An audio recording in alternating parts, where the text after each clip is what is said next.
Аштай мектеп Өгізай балабақша кешенінің 7-ші сынып оқушысы Сұлтан Ерген. Менің отаным, мен бастамам. Шығармашылық жобалар байқауының 100 жаңа есім номинациясын ұсынамын.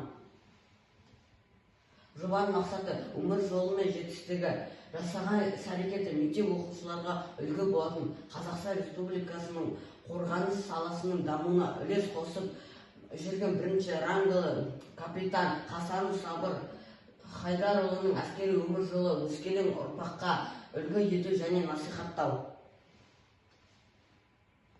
Бұл жобаның өзектілігі қазақстандық жастарды әскер қатарында қызмет ету, отан алдында парызын өтеуге тәрбиелеу.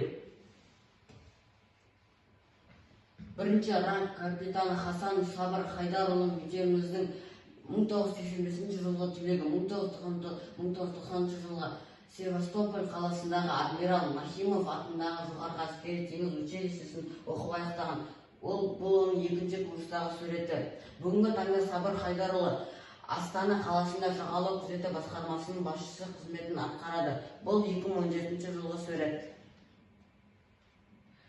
Бұл оның қазақстандық және КСРО грамоталарымен алғыс хаттары. Қалар кездесу 2022 жыл. Бұл суретте Сабыр Хайдарұлына оқушылар өздерінің сұрақтарын қойып, жауаптарын алды. Бұл суретте біздің мектебіміздің түлектері Митин, Виктор майор, Шакиев, Темір майор, Умаргалиев, Дамет капитан. Бұл әскерилер өздерінің отан алдындағы борышын абыроймен атқарып жүр. Бүгін офицермен сұхбаттасамыз. Астана байланыста. Қайырлы күн. Сабыр аға, өзіңіздің әскери жолыңыз қалай басталды? Қысқаша әңгімелеп берсеңіз.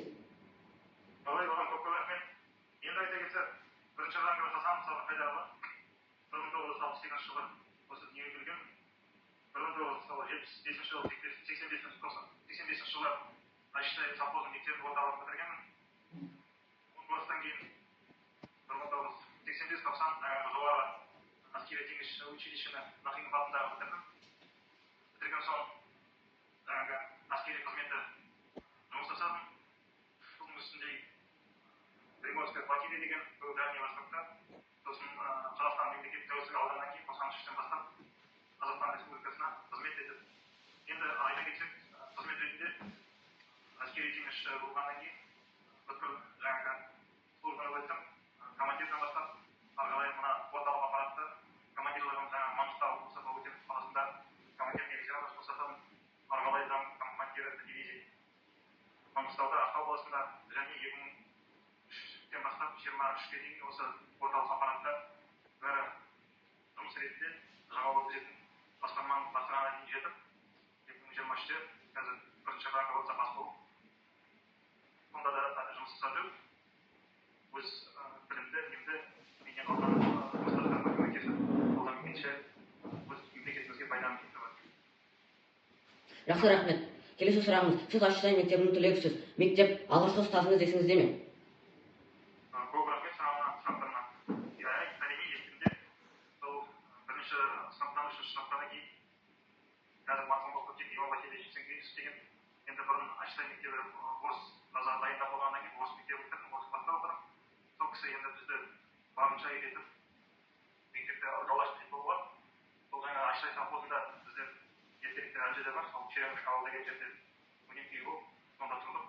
Сол бірінші сыныптан 3-ші сыныпқа дейін осы мектепті Аштай совхозында бітіріп, енді айта кетсек, тек қана Иван Васильевичке бітірдік. Енді біз мұғалімді айтып кету керек. Рахмет, Сабыр Хайдарұлы. Соңғы сұрақ, ерлік дегеніміз не? Бүгінгі күні ерлікке орын бар ма? Ерлікте әр заманда, әр уақытта болып болады. Енді жаңа айтып кеттік қой. Қазақстан мемлекеті алуына енді 30 жыл болды. Мектепте кетер ғой. Ел намысын ел қорғайды, ел ерлігін ел қорғайды. Онсыз болмайды.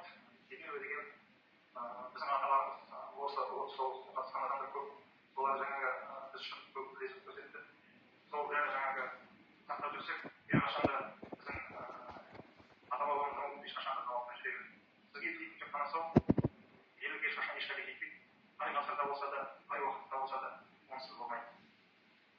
Сабыр аға, уақытыңызды бөліп сізбен хабарласқаныңызға рахмет. Деніңізге саулық, отбасыңызға амандық.